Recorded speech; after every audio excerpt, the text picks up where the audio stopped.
नमस्कार साथियों, आज के कंप्यूटर क्लास में आपका स्वागत है। तो हम पढ़ रहे हैं कंप्यूटर एजुकेशन भाई वीरेंद्र निर्वाण सर। इसे हम क्लास 9 के जो यूनिट है इनके लगभग पर्सन कर लिए थे। हम कुछ इम्पोर्टेंट पर्सन डिटेल में पढ़ेंगे। जैसे कल के एग्ज़ाम में क्वेश्चन आया था इनपुट आउटपुट और स्टोरेज डिवाइस के बारे में बताइए। तो आज हम इनपुट युक्तियों के बारे में डिटेल में पढ़ेंगे।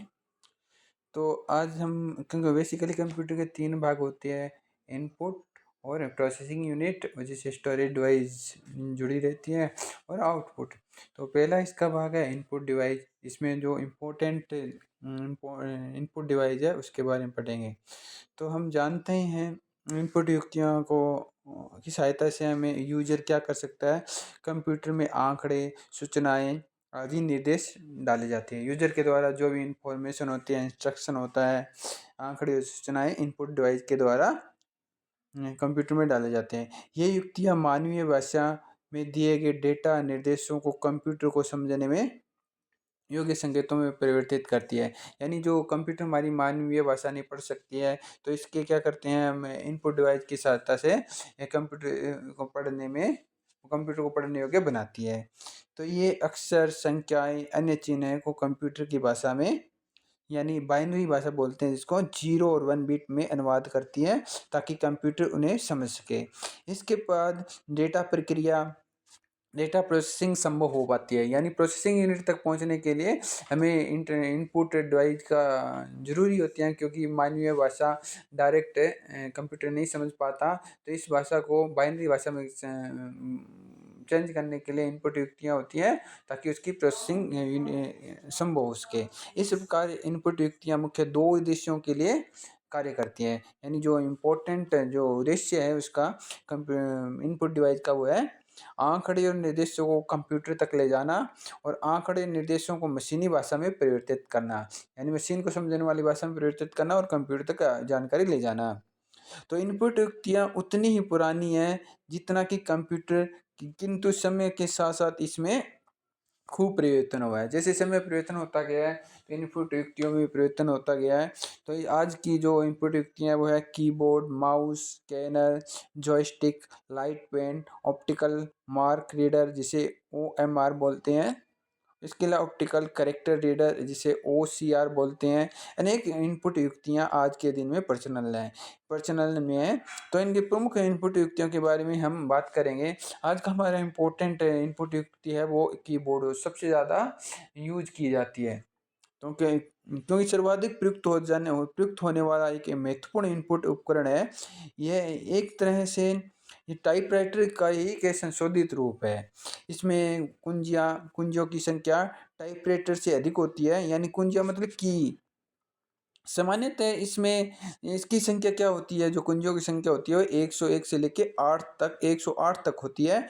कीबोर्ड पर सभी कैरेक्टर, संख्याएं, नंबर, अन्य चिन्ह होते हैं। इसमें क्या होती हैं, संख्याएं भी होती हैं, कैरेक्टर भी होते हैं और चिन्ह भी होती है, जिनका डेटा इनपुट किया जाता है, यानी डेटा एंटर करने के लिए काम में आती है। कीबोर्ड, यह कीबोर्ड की एक फोटो देख सकते हैं हम, इसमें कुछ नंबर भी है, कैरेक्टर भी है, चिन्ह भी है। तो कीबोर्ड एक केबल के माध्यम से सिस्टम यूनिट से जुड़ा रहता है। केबल का प्लग सिस्टम यूनिट के पीछे निर्मित एक सॉकेट में लग जाता है। तो इसका मतलब सिस्टम यूनिट CPU से जोड़ा जाता है। कीबोर्ड में एक ही बोर्ड इनकोडर यानी कीबोर्ड इनकोडर होता है, जो उसकी कुंजी को दबाने पर डेटा को 8 बिट यानी 1 या 0 कोड में बदलने के लिए कार्य करता है। कीबोर्ड की कुंजियां टाइपराइटर की तुलना में आसानी से दबती है और दबाने के बाद तुरंत उंगली उठा लेनी पड़ती है। यदि 0.5 सेकंड से अधिक समय पर एक ही कुंजी को दबाकर रखा जाए तो कीबोर्ड बार बार एक ही कैरेक्टर के संकेत को कंप्यूटर में प्रविष्ट करता जाएगा। लंबे समय दबाएंगे तो क्या होता है, वो अक्सर टाइप होता जाएगा लगातार।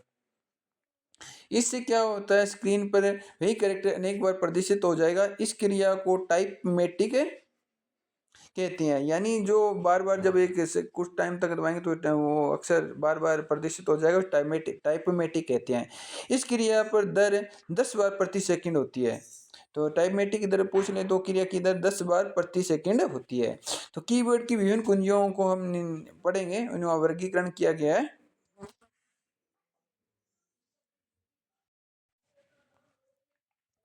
ठीक है, देखिए फर्स्ट कुंजी है वर्णमाला कुंजी यानी अल्फाबेट की, यानी जो ABCD है इसमें जो ABCD जो भी की होती है उनको वर्णमाला कुंजी बोलते हैं। ये टाइपराइटर की तरह ही कंप्यूटर की कीबोर्ड में अंग्रेजी वर्णमाला के 26 अक्षर की अलग अलग कुंजियां होती है। इन कुंजियों को कीबोर्ड का मुख्य भाग बनाती है। एक क्रम निश्चित होता है और किसी भी अक्षर वाली कुंजियों को दबाकर हम मॉनिटर की स्क्रीन पर अक्षर को देख सकते हैं। आज अंग्रेजी के अलावा अन्य भाषाओं की वर्णमाला की कीबोर्ड भी उपलब्ध है, जैसे एक क्यूएर्टी टाइप का ये कीबोर्ड है। क्यूएर्टी मतलब जो पक्ष पक्ष पहले अक्षर होते हैं QWERTY, तो इसी के नाम से इसको क्यूएर्टी वाला कीबोर्ड कहते हैं। इसके अलावा अल्फाबेट के अलावा अंक कुंजियां भी होती है जिसे नंबरिक की कहते हैं। ये कुंजियां कीबोर्ड के ऊपरी भाग में 0 से लेकर 9 तक होती है और ये कुंजियां निम्न क्रम में व्यवस्थित होती है। ठीक हो, ये क्रम दिखाया गया है 1 से लेकर 0, यानी 0 लास्ट में आता है। इसके लिए फंक्शन की भी होती है जिसे कार्य कुंजियां भी कहती हैं। ये कुंजियां कीबोर्ड के सबसे ऊपरी भाग में F1 से लेकर F12 तक कुल 12 कुंजियां होती है।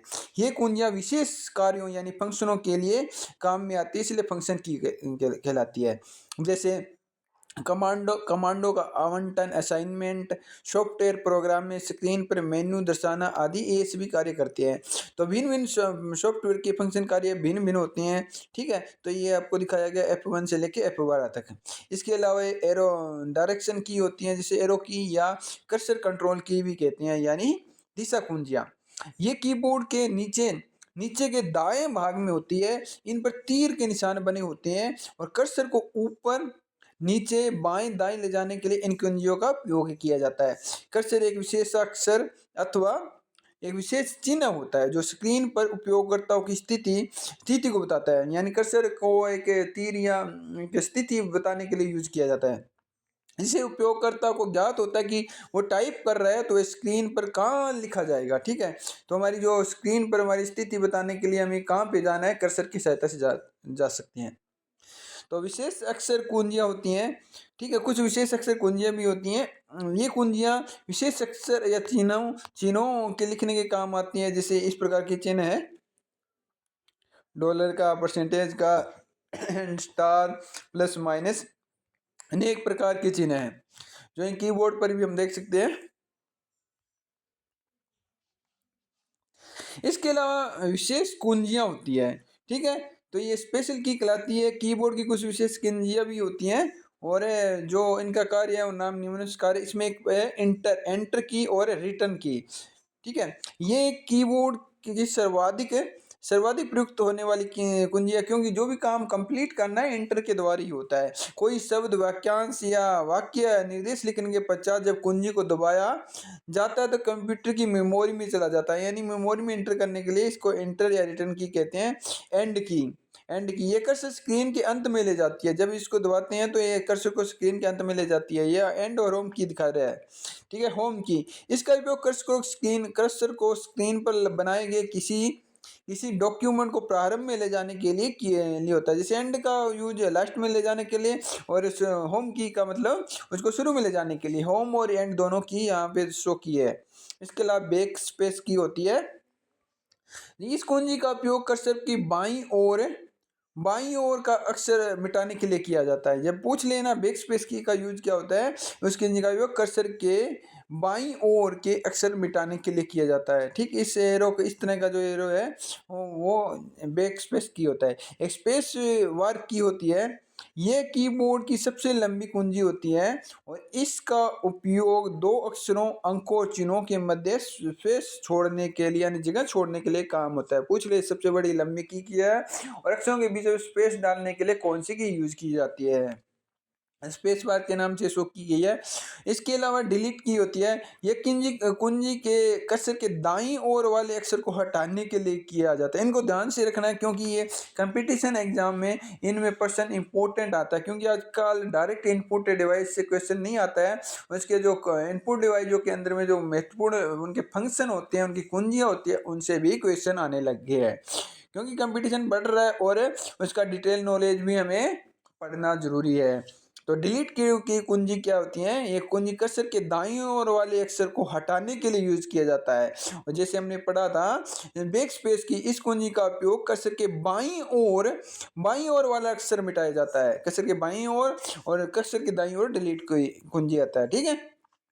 इसके अलावा इंसर्ट कुंजी होती है, दो अक्षरों के मध्य कोई अक्षर डालने के लिए इंसर्ट कुंजी का यूज किया जाता है, ठीक है। हम देख सकते हैं DEL वाला डेल होता है, डिलीट वाली होती है, और INS वाला इंसर्ट कुंजी होती है। इसके लिए टैब कुंजी होती है, यह कर्सर को एक लाइन में अथवा अगली लाइन में पूर्व निर्धारित स्थान तक लेकर जाती है, यानी पूर्व निर्धारित स्थान पर लेकर जाती है।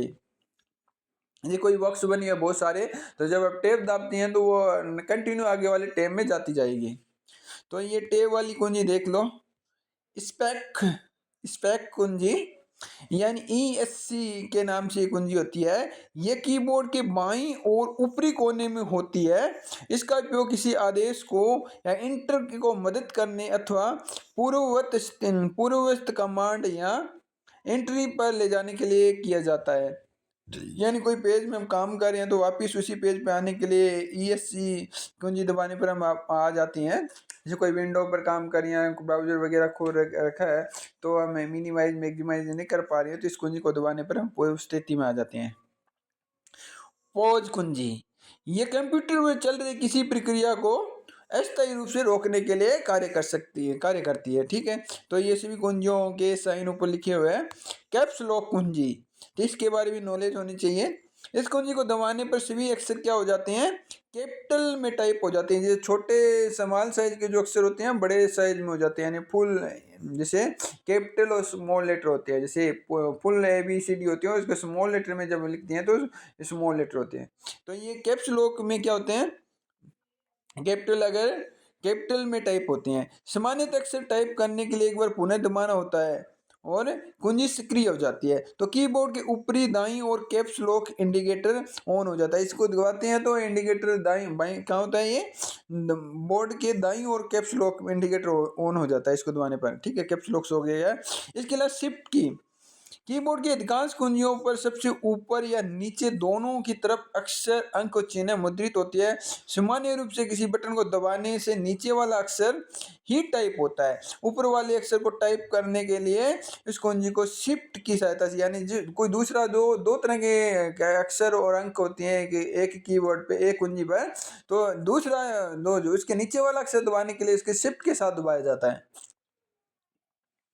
प्रिंट स्क्रीन कुंजी, तो मॉनिटर की स्क्रीन पर जो भी सामग्री प्रदर्शित हो रही है उसको प्रिंट कराने के लिए इस कुंजी का उपयोग किया जाता है, ठीक है। स्क्रॉल लॉक कुंजी, इसका उपयोग स्क्रॉलिंग या स्क्रीन को ऊपर नीचे बाएं दाएं सरकाने प्रारंभ करने या बंद करने के लिए किया जाता है।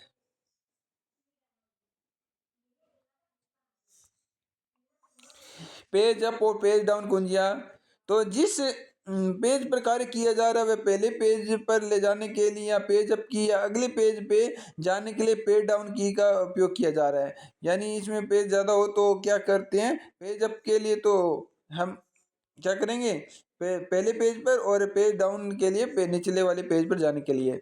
और न्यूमेरिक कीबोर्ड क्या होता है, यह कीबोर्ड दाएं भाग में 17 कुंजियां होती है। कीबोर्ड के दाएं भाग में 17 कुंजियों का समूह होता है, जिसमें क्या होता है 0 से 9 तक अंकों की कुंजियां होती हैं, जिनमें 4 कुंजियों पर क्या लिखा होता है, slash, star, minus, plus, home, page up, page down, and insert वाला, डिलीट और एंटर होती है। जब डेटा केवल सॉरी ये 4 कुंजियों पर तो तीर वाला चिन्ह अंकित होता है। इसके अलावा अन्य कुंजियां भी होती हैं, इनमें नेम लॉक होता है, स्लैश होता है, स्टार होता है, minus, plus, home, page up, page down, and INC यानी इंसर्ट, डिलीट और एंटर होती है। जब डेटा केवल अंकों में ही हो तो तीव्र गति से डेटा एंट्री करने के लिए न्यूमेरिक कीबोर्ड का उपयोग किया जाए। ये जो न्यूमेरिक डेटा चाहिए, जो काउंटिंग वाला डेटा चाहिए, उसके लिए हम इसे कीबोर्ड का दायां वाला भाग ही यूज कर लेंगे, बाकी की जरूरत नहीं है, क्योंकि इससे क्या होता है हमारी डेटा स्पीड बढ़ जाती है। वर्तमान में इंटरनेट या मल्टीमीडिया के उपयोग हेतु इंटरनेट कीबोर्ड या मीडिया मल्टीमीडिया कीबोर्ड भी लोकप्रिय हो रहे हैं। इसका उपयोग कई कार्य सीधे उनसे संबंधित की को दबाकर संपन्न किए जाते हैं। आजकल कीबोर्ड कॉर्डलेस कीबोर्ड भी प्रचलन हो गया है, यानी कार्डलेस की, तो कीबोर्ड वायरलेस कीबोर्ड, ठीक है। इस तरह का कीबोर्ड कंप्यूटर से कनेक्ट करने के लिए तार का उपयोग नहीं होता है, यानी बिना तार के ये कीबोर्ड यूज की जाती है। इन कंप्यूटर को जोड़ने के लिए एक रिसीवर की आवश्यकता होती है जो सीपीयू से जोड़ा जाता है। तो वायरलेस कीबोर्ड को जोड़ने के लिए हम रिसीवर लेना पड़ेगा, जिसे इस साइड में दिखाया गया रिसीवर, इसको क्या करना है, सीपीयू से जोड़ा जाता है। ठीक है, आज की क्लास में हमने कीबोर्ड के बारे में डिटेल में पढ़ा है। तो नेक्स्ट क्लास में हम मिलेंगे नेक्स्ट टॉपिक के साथ में, ठीक है। इसके और आप इस क्लास को ज़्यादा से ज़्यादा शेयर कीजिए, लाइक कीजिए, सब्सक्राइब कीजिए। जब ज़्यादा हमारे सब्सक्राइब हो जाएगा तो लोगों को ज़्यादा जानकारी मिलेगी, ठीक है।